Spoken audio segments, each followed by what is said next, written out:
Disclaimer: the views and opinions expressed in this program are those of the speakers and do not necessarily reflect the views or positions of any entities they represent. Listener discretion is advised.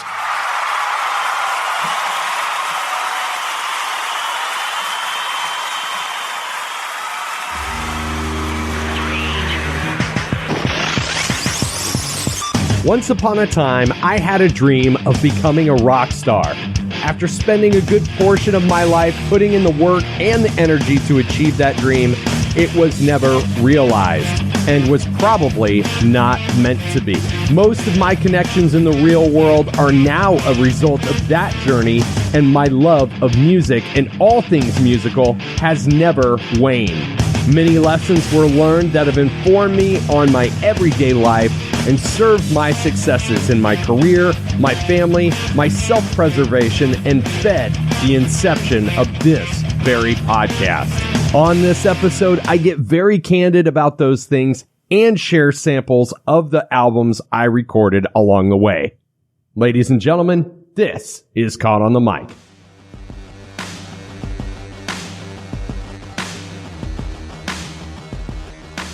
It is not lost on me how self-indulgent this might come across. But over the course of the last, 10 years or so, when I meet new people, I assume that they already know my personal history. They know that part of my identity that aligns with playing in bands and doing the music thing. And I have spent several minutes to hours of time on this podcast telling the stories of other musicians, other promoters, other people in the music business, and drawing parallels to things I experienced when I was in the music business.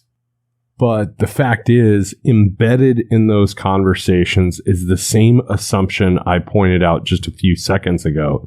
I assume that people already know my past without ever fully, clearly defining it.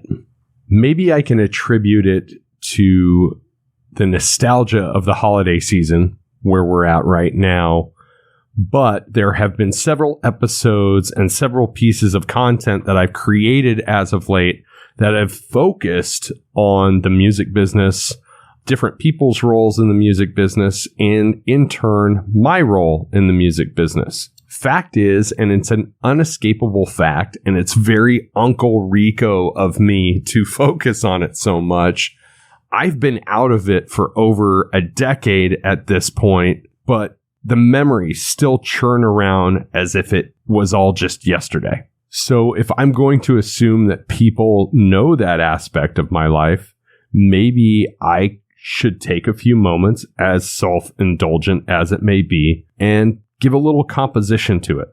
Maybe a brief history lesson that can work as a companion for past episodes. It can work as a companion for future episodes. And in some regards, this might be a good place to reset the podcast before we move forward with more new episodes. So here's what I'm going to do. I'm going to treat myself as if I were a guest on my own show. I'm going to tell a little bit of my origin story and how I formed a love affair with music from a fan perspective to a performing perspective and back to the fan perspective. I'm going to also talk a little bit about some of my perspectives in the music business, what it takes to be successful on the local level, and maybe I'll throw out a few tips on things that I observed. My greatest asset in all of my years being involved in music is being a situational observer. It's not my music talent. It's not my business acumen. It's basically reading the situation and reacting in a sensible manner to ensure that I had a lifeboat, a life vest, and a way to be safe in those situations, as silly as that might sound. The music business has always been social media before there was social media. it's always hinged on how you interact with people socially. Like, can you find your tribe in punk rock people and other punk rock fans? Let's say you love the Misfits and you all focus on the Misfits. In a weird way, before the internet, that's a form of social media. So if you quantify that across every single realm of the music business, this will make a lot of sense to you. But first, let's talk history. I may or may not have had a genetic predisposition to be in the music business or to be a musician. My dad, much before me, was a semi-successful musician before I was born. He was friends with a lot of well-known and famous musicians. He recorded on several albums. I remember as a kid growing up, going through boxes and boxes of pictures of my dad with different people. My dad had a single that was produced by John Phillips of the Mamas and the Papas. He had a lot of connections in the business. One of his best friends growing up was Kenny Passarelli, Joe Walsh's bass player. His friend Jack Conrad has gone on to play on the final tours of very successful bands. I'm not going to name drop, but he's also written a lot of music for very successful musicians. So I had an exposure to it my whole life. Oddly enough, my dad quit the music business long before I was born, but he carried that burden on his back in a very similar way that I've carried it on my back. Not a direct parallel, but kind of the history of it on my back for the past 10 years. It's probably important that I clarify that I talk about my dad and I talk about my mother in past tense because I am alienated by choice from them. And I'm not mad. I'm not angry. I'm not going to get on here and defame them. What I will say is there's a lot of long-term trauma, and how I would address that, it's like a pot of boiling pasta that you just walk away from and ignore. Eventually that water is going to boil over. And in my life, that boiling water that's spilling all over the place represents trauma. But inside that boiling water is still some delicious pasta, right? So not everything has to be a bad memory, and not every parallel has to be negative. So now that I've got that out of the way, I think my love for music was really fortified in the summer of 1987. Maybe it was the summer of 1988. I'm not for sure. I would sit in front of the TV watching MTV for hours, and I would see videos from INXS. Sweet Child of Mine was getting played by Guns N' Roses in regular rotation. Nothing But a Good Time by Poison. And if you wanted to take it a few years back to 1984, I remember Van Halen's Jump, Hold Me Now by the Thompson Twins.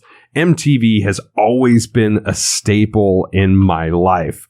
But that summer in particular, I was saving up to buy my first guitar. I was in elementary school. I was playing saxophone in elementary school, but I really wanted to play guitar. I think that was the summer I realized I wanted to be a rock star, but I was just an elementary kid, right? So I had saved a certain amount of money, and having the lack of patience that I have, I went to a drugstore in Albuquerque, New Mexico, where I lived at the time. And instead of buying a guitar, I bought myself like a boombox, tape player, tape recorder. And I became addicted, like many kids of the 80s and 90s, into recording songs off the radio. I would spend hours that summer listening for my favorite song so I could just record it at the right time. And the thing that I would do is I would play back these recordings and sit down with a pencil and paper and write down all the lyrics so I knew all the words to all the songs. It was awesome.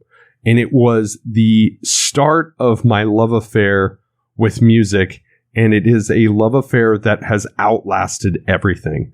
It has outlasted my relationship with my biological family. It has outlasted friendships. It has outlasted romantic relationships in my life. It has been the one and only constant thing in my life. And that is the biggest reason I hold music in such high regard, and I have such a reverence for it. Like many of you, it has got me through both the best and worst times of my life. So as you can imagine, that relationship just grew. I remember throwing myself a birthday party in 5th grade. Mind you, nobody showed up. It was 3 days before Christmas. It was a hard lesson learned. But at the time, I remember that so vividly because Guns N' Roses' Paradise City had just premiered on MTV.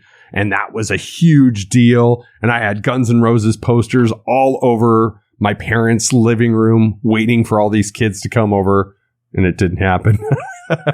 And then you fast forward to my 6th grade year. I had a TV in my room and I used to watch MTV for hours. And this was long, long before the VH1 Behind the Music's. MTV used to have these things called rockumentaries, and they did one on Aerosmith right around the time they released the Pump album. They did one on Motley Crue right around the time where they sobered up, as I hold up air quotes, for the first time, and they released Dr. Feelgood. I became obsessed with not only the stories of these bands, but the people that built up these bands, the music. And it wasn't confined to one genre. It was all over the place. I was into absolutely everything. I loved rap music. I loved metal. I was getting into punk. I liked new wave. I was never closed-minded as far as my interests went with music. When I got into junior high, I got into collecting vinyl for the first time. My dad and I would go to estate auctions and estate sales, and we would buy whole cardboard boxes full of records. People that had collected in the 60s and 70s, and then they had grown up and moved out of the house. So their parents were selling them as part of the estate. And I built up this massive collection, and I had so many rare albums in that collection. I literally had thousands. When I moved out when I was 16 years old, my dad took all of them to his consignment store and he sold my entire collection. That's a little bit heartbreaking. We'll get to high school here in just a moment.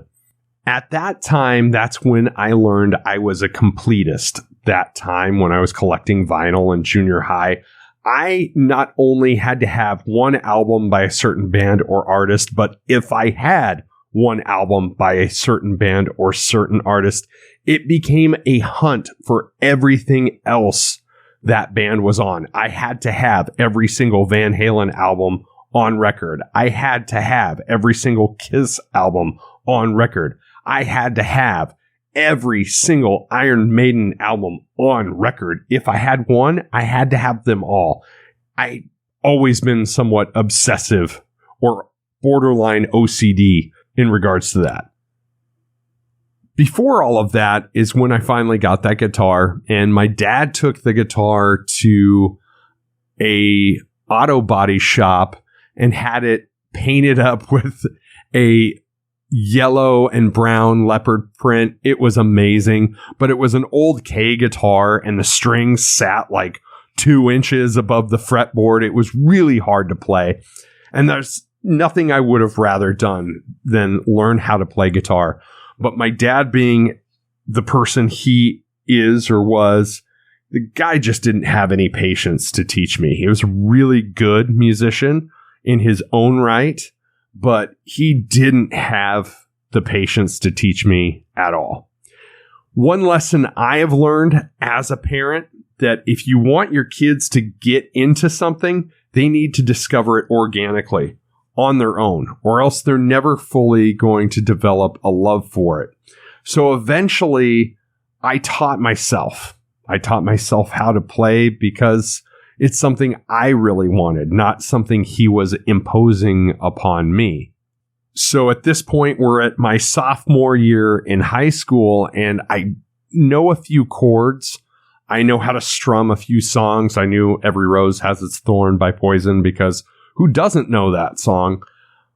But I watched U2's Rattle and Hum, the movie, start to finish. and my dad had a Beatles songbook, and I had a chord book, a chord picture book, a guitar chord picture book. And I would teach myself these guitar chords, and then I would find a Beatles song that had those similar guitar chords or arrangements to it. And I would teach myself how to play these Beatles songs. Eventually, I learned how to string guitar chords together, and I started writing my own music in a similar fashion. At this point in life, I was in Southwest Iowa. I was in a small town of less than 2,000 people. There was not really a lot of people around that also played music or that I could learn from, or I could have this iron sharpens iron environment with. There was one drummer in my high school at the time that was into the same kind of music I was, and we became fast friends. So fast forward to my junior year, I'm stringing these songs together, writing my own songs with these chords as I'm learning them and singing along to them. And it was just me and a drummer playing together, writing these songs. I guess you could say that was my first incarnation of a band. Up to this point in life, I've never been very secure about the sound of my singing voice.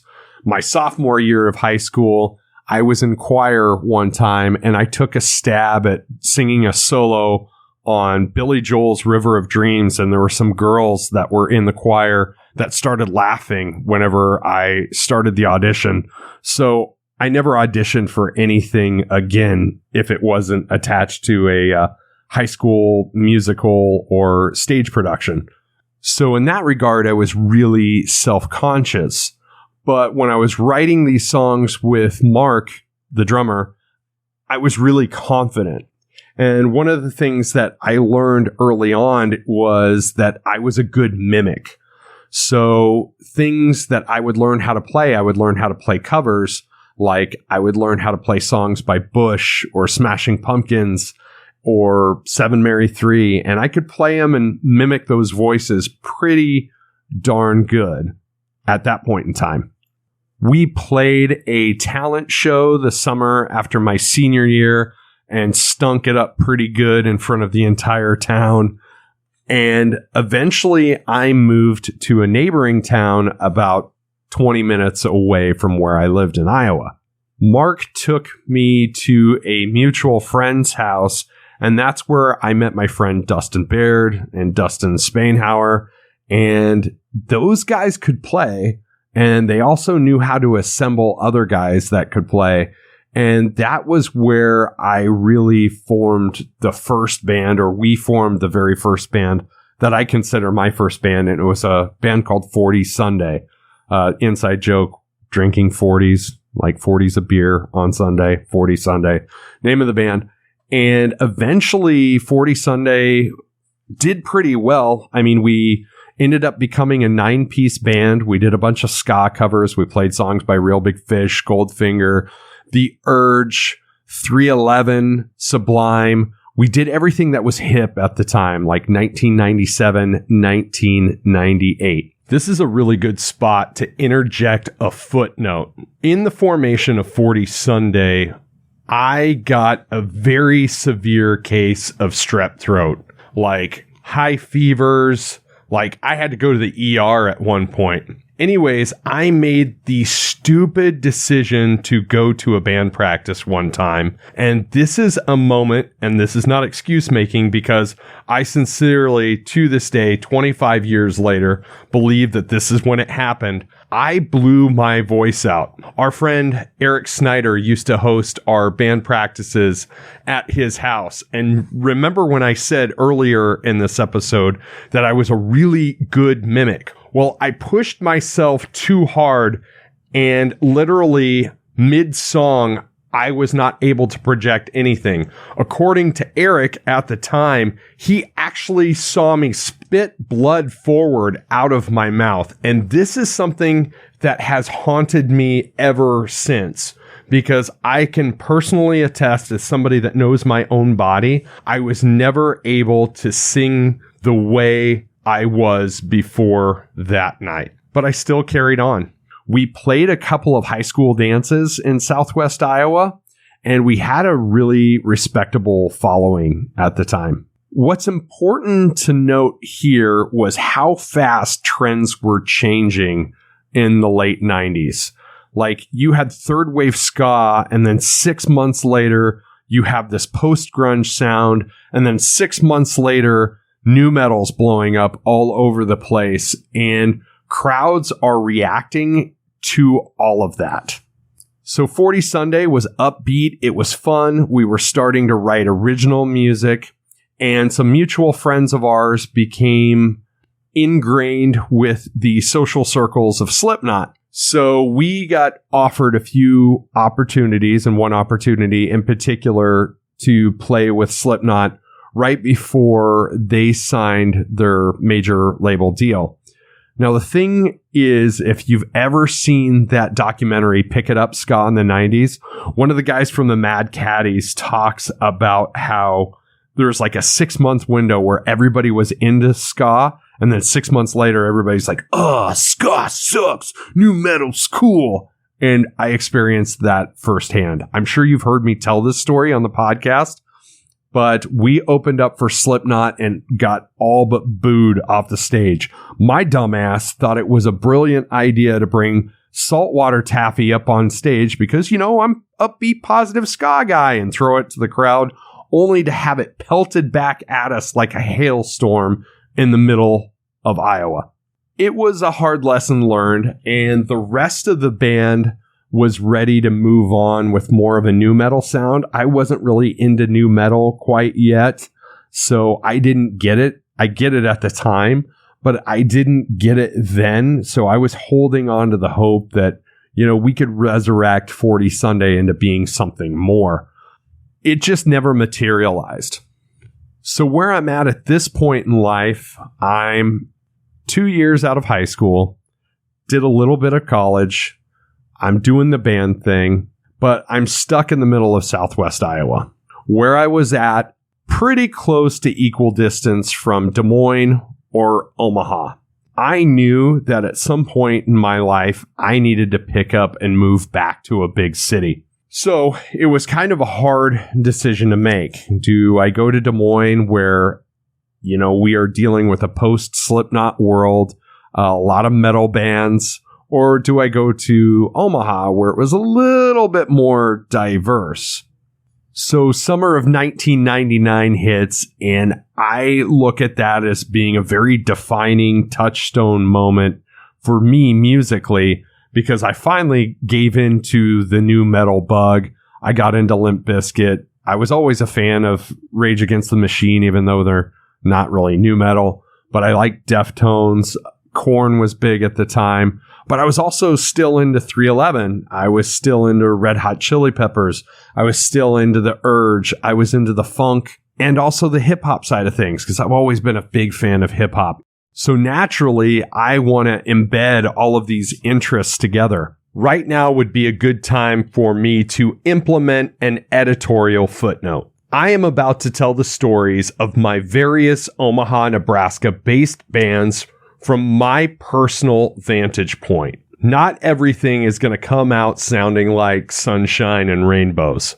I'm a realist. My intent is to be perfectly honest while simultaneously being respectful, looking at the project itself and not its individual players. Moreover, none of what I'm about to say is an indictment on any of the players' skill set or their personalities. I love all the guys I used to play in bands with, like family. And some of my evaluation is more so about my performance in those specific projects than anybody else's. My drummer from high school had moved out to Omaha, and so I was kind of touching base with him off and on. And then I met a bass player on a website called slamomaha.com. That bass player ended up being Jeff, who was the bass player of my first real solid original band, 3/4 Evil.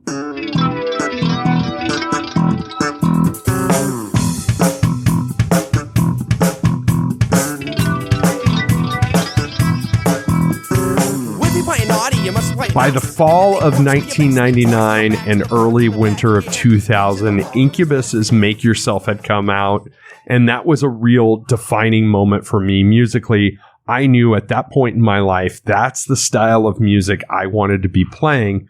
I just didn't know the roadmap to get there. So in February of 2000, I moved to Omaha. And that's where Three Quarter Evil's story starts.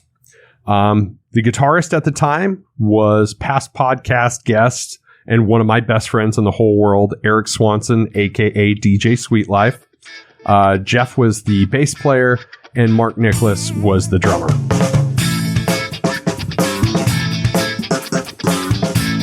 Here's the thing about that time in my life. I talked about me not being patient, just like the kid that spent his guitar money on buying a radio and tape player in the 4th grade.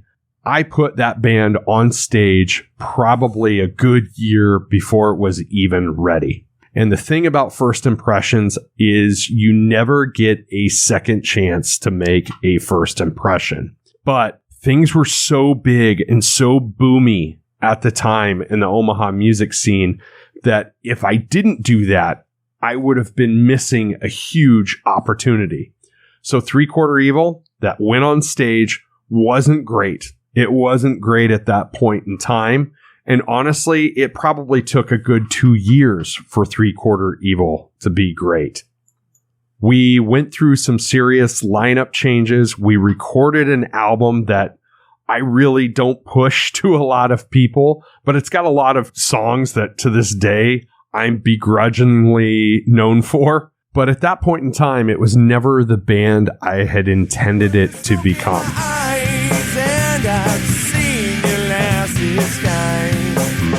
And that's always been a hard pill to swallow and kind of the demon that's chased me throughout the music scene. It's like you walk into social situations and you know that people are being disingenuous towards you, but you put yourself in a position where you want to be valued and you want to be respected. So you start building what I would say are picket fences around you, almost like defense mechanisms. And you encapsulate yourself in these spaces that have slight boundaries because you want to protect who you are. And unfortunately, those boundaries can be a sense of delusion in some cases. Some of them can be just simply to protect your own ego.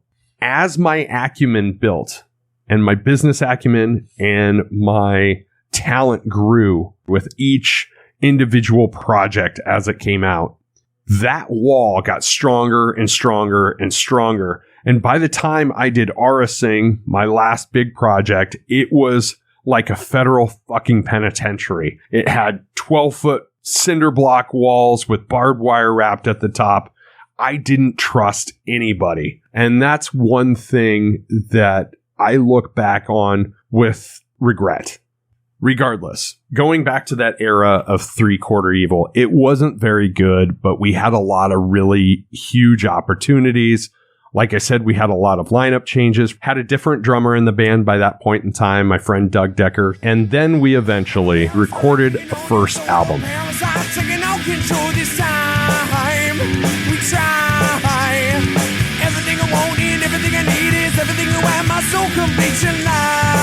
One of those lineup changes led into like this 3-month woodshed / sabbatical. What's funny in hindsight is that the band had basically imploded at that point no more than a month and a half after the release of our debut CD. But short and skinny of it is, Three Quarter Evil's guitarist at the time, Chris Schramm, had left the band. We added a guitarist by the name of Ryan Murphy. And while Chris was more technically proficient, Ryan was more modern and more in line with what we wanted to do musically.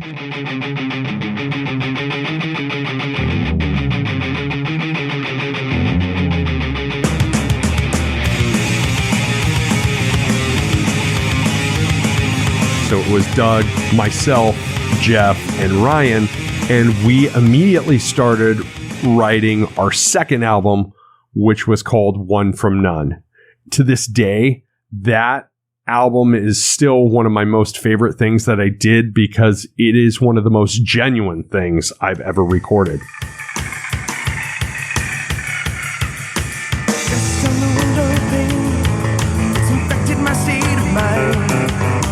Pleasantries are the same, they can from another place and time. I can even hear myself through the silence of isolation. And honestly, I gotta humble brag a little bit. I think it's pretty fucking awesome. Problem is it didn't get a lot of its due because of the bad first impression we made the first iterations of the band and the first group of songs that we did. So we spent a lot of time out of town with One From None. We played places as far south as St. Louis, as far north as Minneapolis, and it was awesome. We got a little bit of radio play down in a few different universities. We got voted into regular rotation in Omaha, Nebraska with a song called Constantine. She sleeps in parking lots while foggy thoughts grow dim. Not the same, never complains about the state she's in. What would it But it just never came to fruition. Even though it was voted in, it just never happened. Having that experience of playing all those satellite shows, doing little mini tours, and really exploiting that second album really helped me build a business acumen for myself and my band. So 3 Quarter Evil foreshortened its name to 3QE, released a second album called One From None. We played on that album for about 2 years, not quite 2 years. But at the end of evolution, my whole world is a revolution. Saving grace of Father Time. Sit and relax as this world becomes mine. Jeff eventually made the decision to leave the band, Jeff the bass player. And at that point in time, we reinvigorated the band again. This was particularly difficult for me because Jeff was so instrumental in getting me to move to Omaha.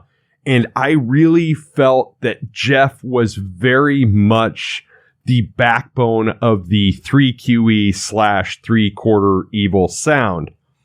But with Jeff out of the picture, it made room for other members to rejoin the band. Chris Schramm rejoined. We became a 5-piece. My friend Curtis Lucas from high school joined, and it was kind of cool. Eventually, we changed 3QE's name to Reagan Era, and we became like this hard rock band.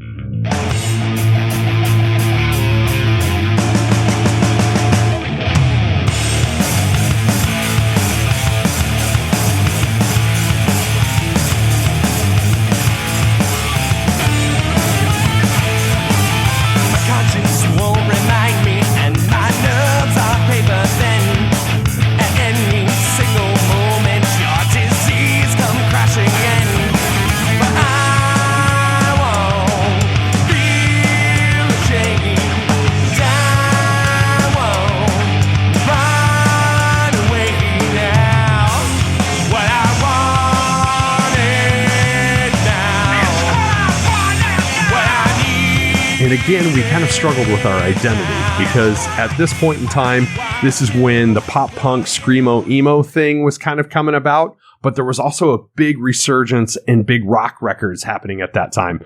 Velvet Revolver was coming out. Avenged Sevenfold was coming out. Guitar rock was becoming cool again.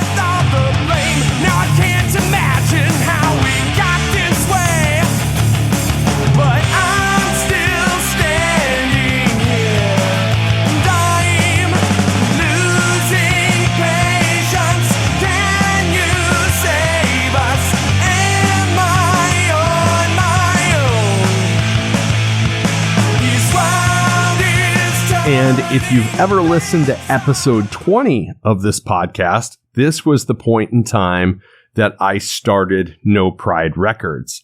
I had taken all of that business acumen and advice from those rockumentaries I talked about that I watched in elementary school. I had all of this applicable business knowledge from failing so many times with 40 Sunday, failing so many times with 3/4 Evil, and almost getting it right with 3QE and experiencing all of this stuff going on outside of town and outside the four walls of Omaha, that I felt I could put something together that would benefit the greater good, not just the band I was in, but other bands. Please go back and listen to episode 20 of the podcast if you'd like a little bit more context about No Pride Records. The problem for me at that time is I started serving two masters. We started recording Reagan Era's EP for the purpose of being able to throw two songs on the No Pride Records compilation. And there was some really shady and shifty business going on behind the scenes in Reagan Era. And that led to a big online explosion. And eventually Reagan Era also dissipated in the summer of 2005. Commemorate this misery. We celebrate our broken dreams right now. Shortly before Reagan Era dissipated, we had done a bunch of satellite shows, including some shows in Minneapolis. And I had started writing a bunch of lyrics that just didn't fit Reagan Era songs in a notebook, but I had no idea where I was going to put them towards. My listening habits were a little bit more out of pocket compared to what I was listening to in the depths of Reagan Era as well. So I know that I really wanted to do something different, and we were in the thick of it with the MySpace age. Literally 2 weeks after Reagan Era broke up, this is when Corey Wilson walks into my life, and we start the band Right Side Impact.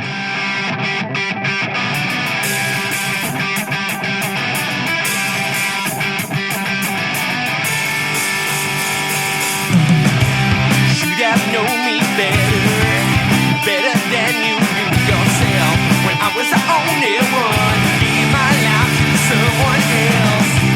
See that life is a daydream. Give it all. So Corey Wilson was in the band. He was the guitarist. My friend Steve Campbell was the other guitarist. Ryan Brandt was the bass player, and Doug Decker was the drummer.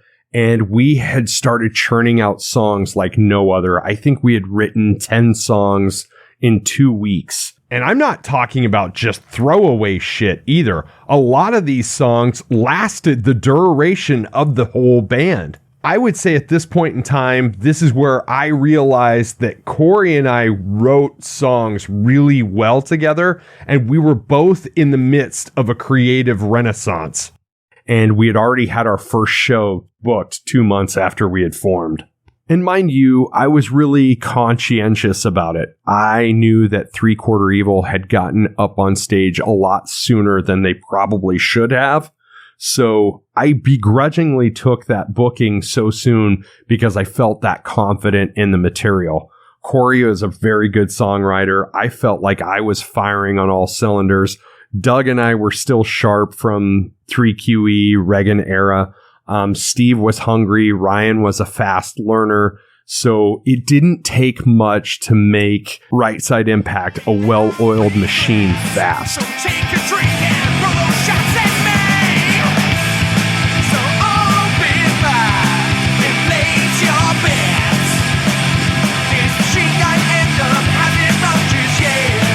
So bring me down and place your bets. This machine gun anthem hasn't run just yet. As a matter of fact, when people ask me about Right Side Impact, I talk about it having this reverse osmosis. I feel like we were a much better band at the start of the band than we were at the end, because by the end, we were chasing other people's successes and looking internally almost in a negative sense and pissing on our own project. Our shows became more about the drinking and the partying than it did putting forth good quality entertainment. We recorded our debut album, July Changed Everything, over the winter, early spring of 2006. We released it in the summer of 2006. One thing that's really eaten me alive about Right Side Impact is those songs probably should have been recorded a different way. I've always wondered what those songs would have sounded like if we would have spent the money and recorded them at a place like Warehouse Productions. For those of you that are in the Omaha area, you know exactly what I'm talking about. So that's always kind of eaten at me over the years, is what could have been versus what was. I'm proud of the songs. I'm not proud of the production on the songs. I feel like we really rushed it for the sake of getting an album out there, and everybody was being super budget conscious about it. You know, sometimes saving a few dollars isn't the right answer, especially if you care about a music project you're a part of.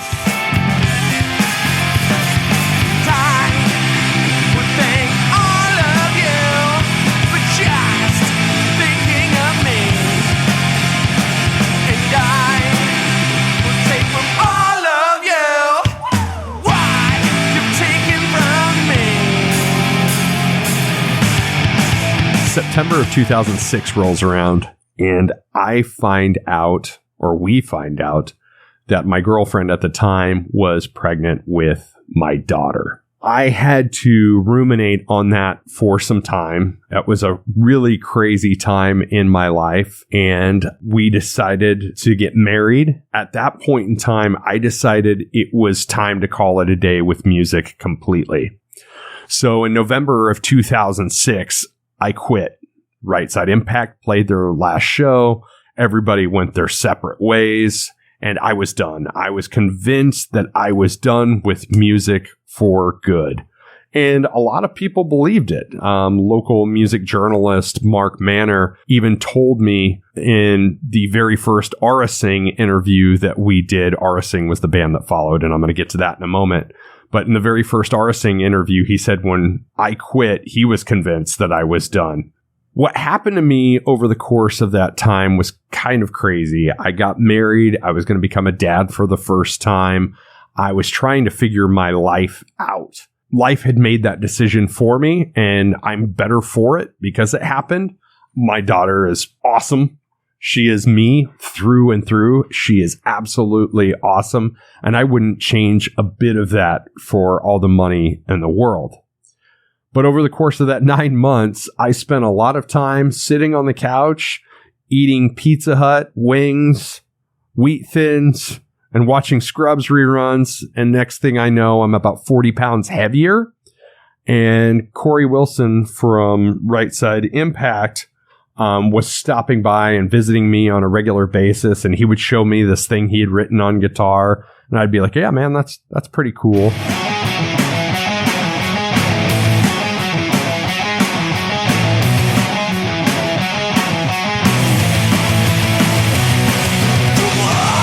And then shortly after my daughter was born in May 2007, we kind of had a talk about what it would take to put a band together again. And it was kind of like, well, no stress, low stress environment.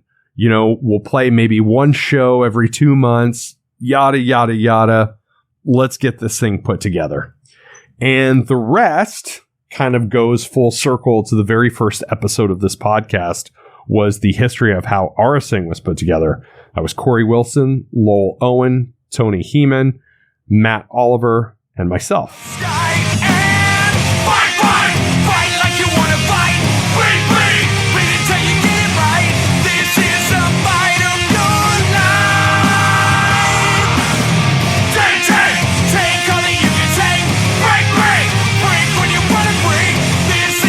And to this day, it probably remains not only my most well-known musical project, but probably my best musical project in the eyes of a lot of my long-term critics. Everything that I have done musically has a redeeming quality to it, even Three Quarter Evil.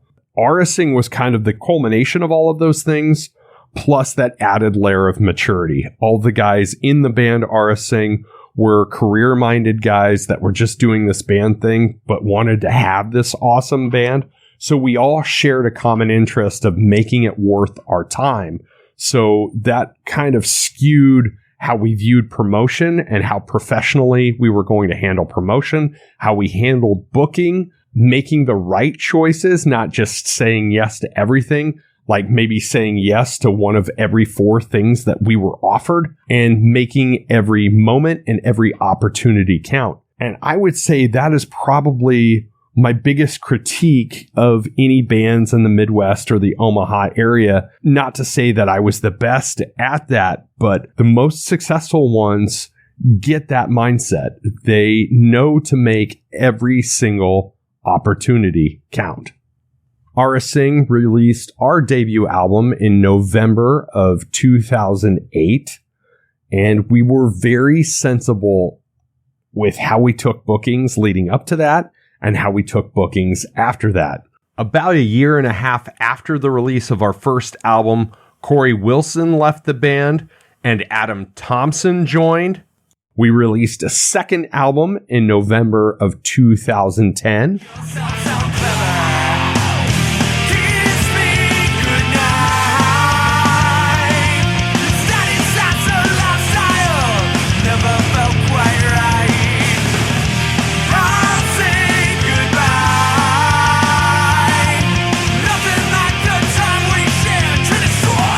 And we called it a day, sadly for him, a few months after my friend Ryan Murphy from 3QE joined the band in November of 2011. There's something about November. I don't know what it is.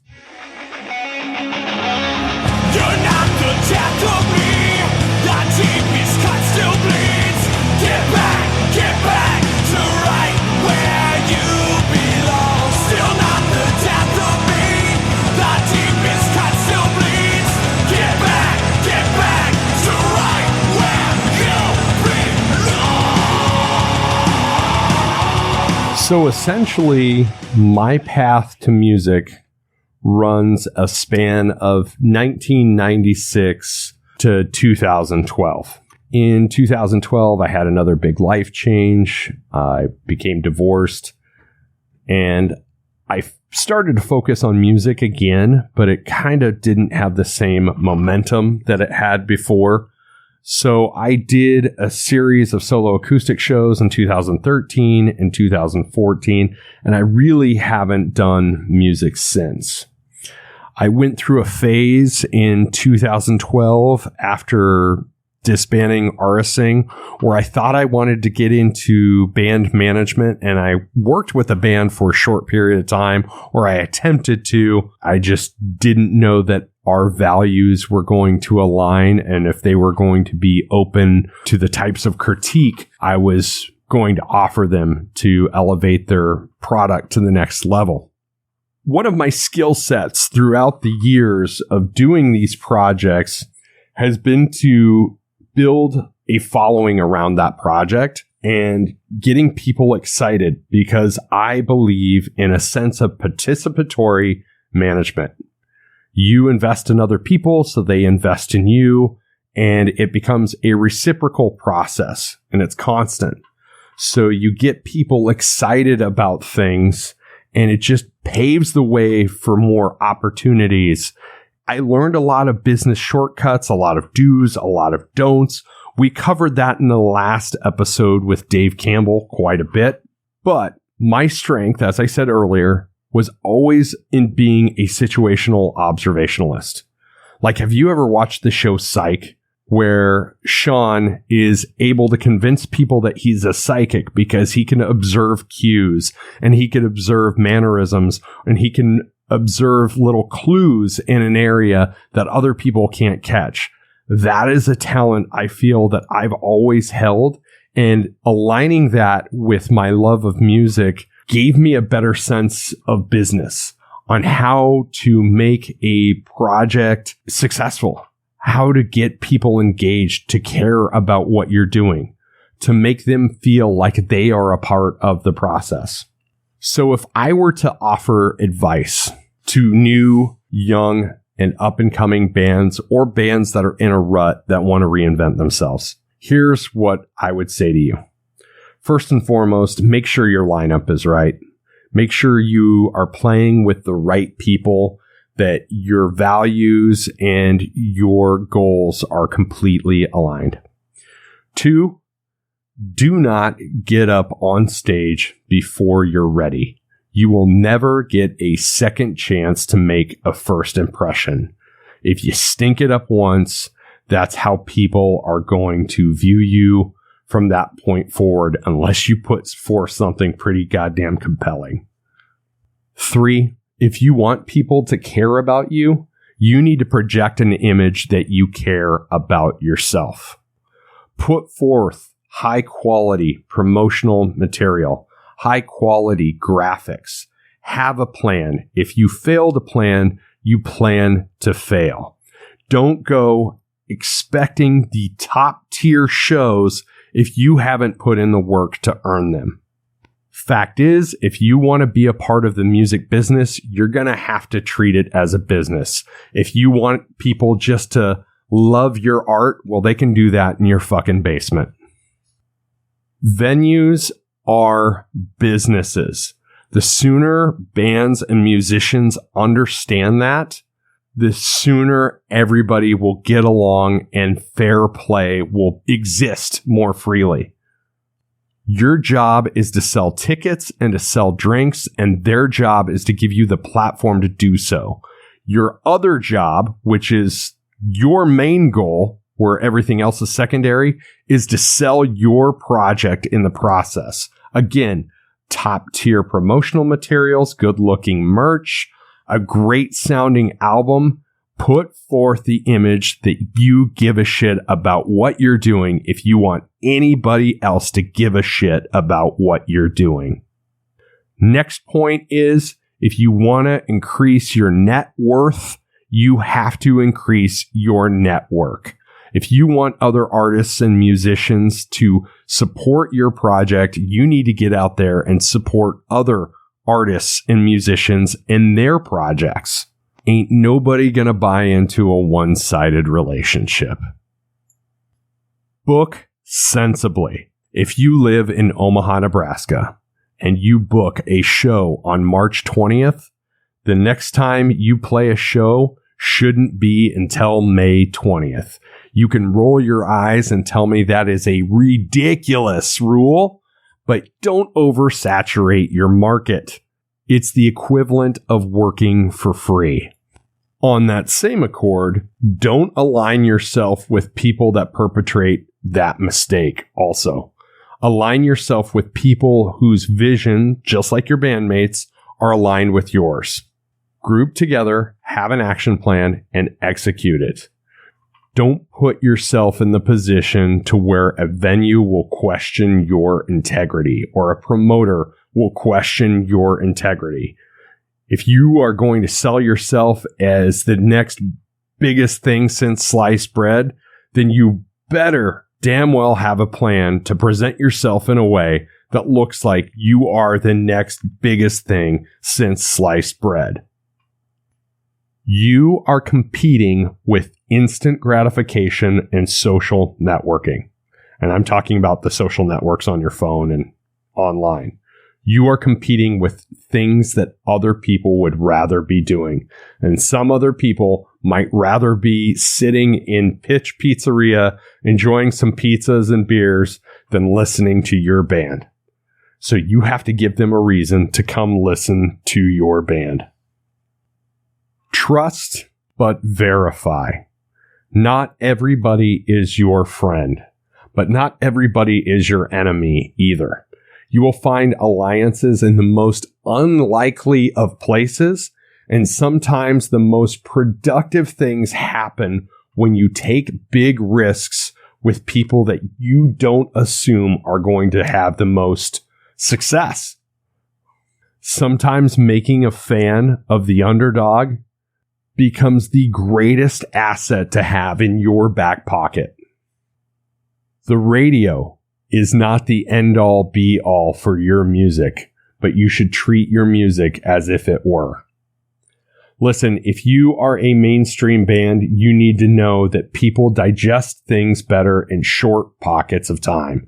3 minutes and 30 seconds is the average time a song is played on the radio. So if you are writing a 5-minute opus, you need to understand that your audience for that 5-minute opus is going to be a lot smaller than the audience for the 3-minute and 30-second song. You think that's a stupid rule until people stop paying attention. People's attention spans are short. And like I said, you are competing with other things on a minute-by-minute basis. Control your public narrative. Every one of your band members is an extension of you. How they behave in public and online is also an extension of you and your band. So if you got one band member that likes to get online and run his mouth and troll people, know that there will be blowback from that. Venues may not book you. Other bands may not play with you. I have seen this play out time and time and time again in the online forums. And finally, do not assume that you are entitled to anything. It doesn't matter how big your last project was. It doesn't matter that your band was played on the radio 20 years ago. You are only as good as what you put forth tomorrow. Yesterday doesn't matter. And I know that sounds like a contradiction to my statement that you never get a second chance to make a first impression. But if you compartmentalize every single music project you do in such a manner that people do give you that second chance time and time again, don't take it for granted. Just know that you have the opportunity to be better tomorrow than you were 20 years ago.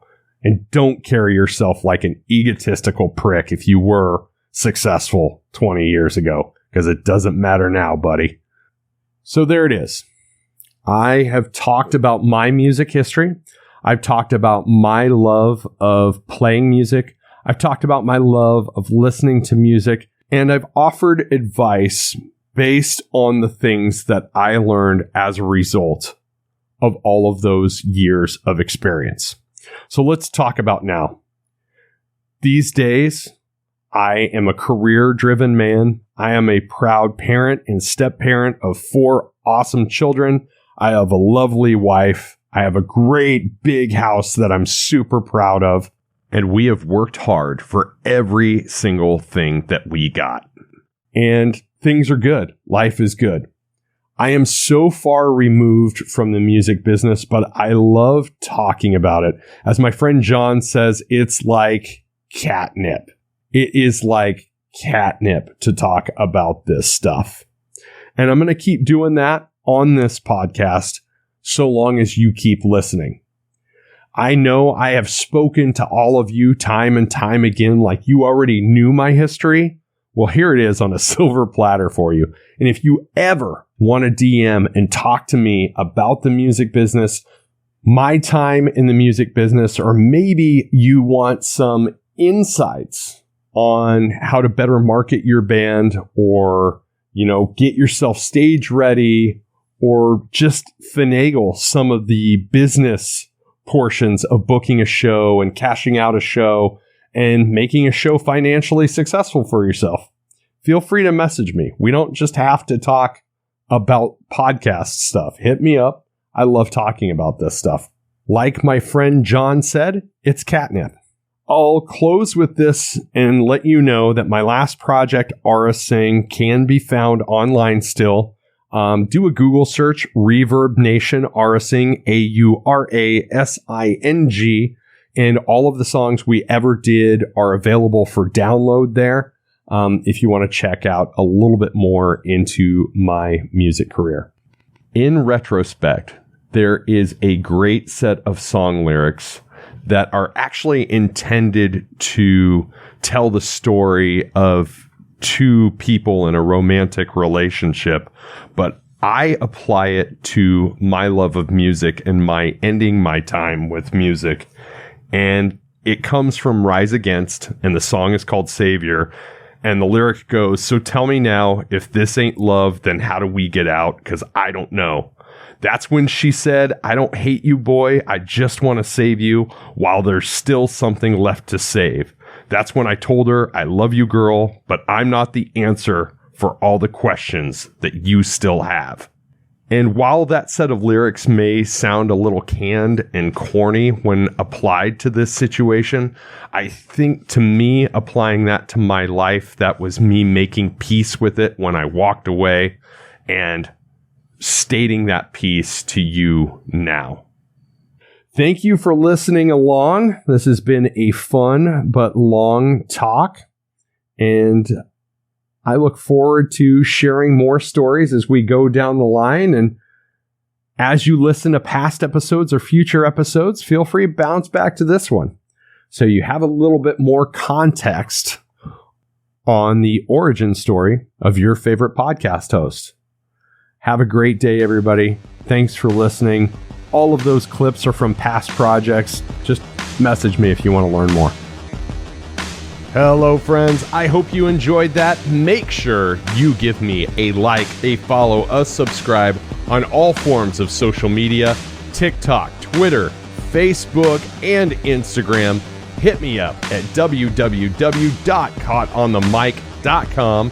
You can send me an email at caughtonthemic@gmail.com. And for anybody that has any guest inquiries, please feel free to shoot me a DM in any of those social media platforms or send me a message at that same email address.